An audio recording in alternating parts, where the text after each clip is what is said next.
Je m'excuse.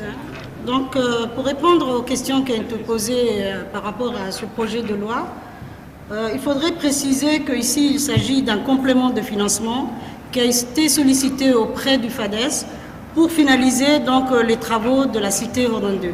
Comme vous le savez tous, le gouvernement avait entrepris la construction de cette cité en 2008. Et en 2008, si vous vous rappelez, les prix de construction dans le monde avaient flambé. Donc, quand l'appel d'offres a été lancé, nous nous sommes retrouvés avec des prix de construction qui étaient supérieurs par rapport à la normale. Cela a influé sur la politique donc, qui a été mise en place. Et cette politique consistait à apprendre aux Djiboutiens à épargner. Les 500 000 francs qui ont été demandés aux gens n'étaient pas une caution, mais c'était une façon donc d'habituer les Djiboutiens à épargner pour des programmes immobiliers. Et ce n'est pas en contradiction avec ce qui a été fait.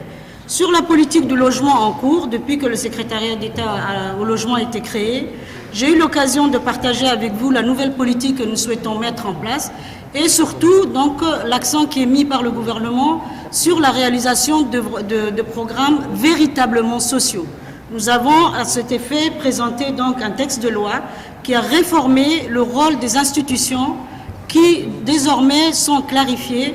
Comme vous le savez, et peut-être pour ceux qui n'ont pas eu l'occasion de connaître donc, les réformes en cours, la société immobilière de Djibouti est désormais chargée de la viabilisation de terrains, c'est-à-dire que la société va s'occuper de la préparation des terrains qui devront donc accueillir les programmes immobiliers.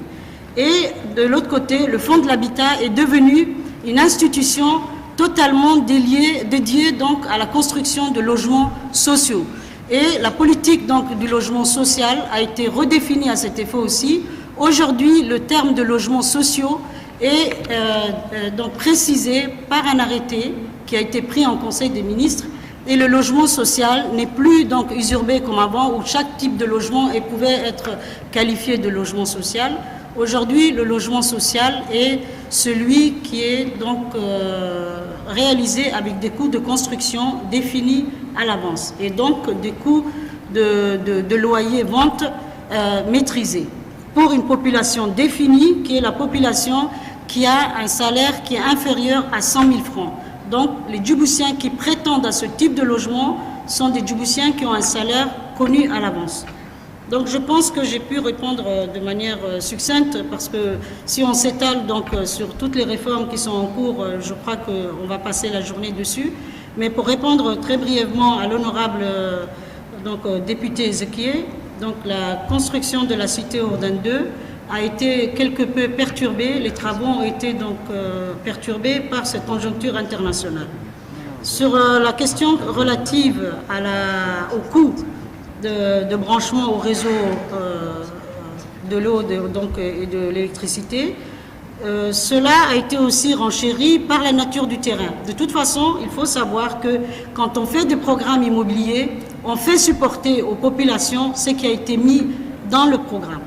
Et c'est le coût de viabilisation de ce terrain-là, donc vous connaissez un peu la nature des terrains à Balbala, qui a induit que c'est donc une participation un peu peut-être difficile à supporter pour les acquéreurs qui a été demandée, mais tout ça est en train d'être reformé depuis que le secrétariat d'État au logement a été créé.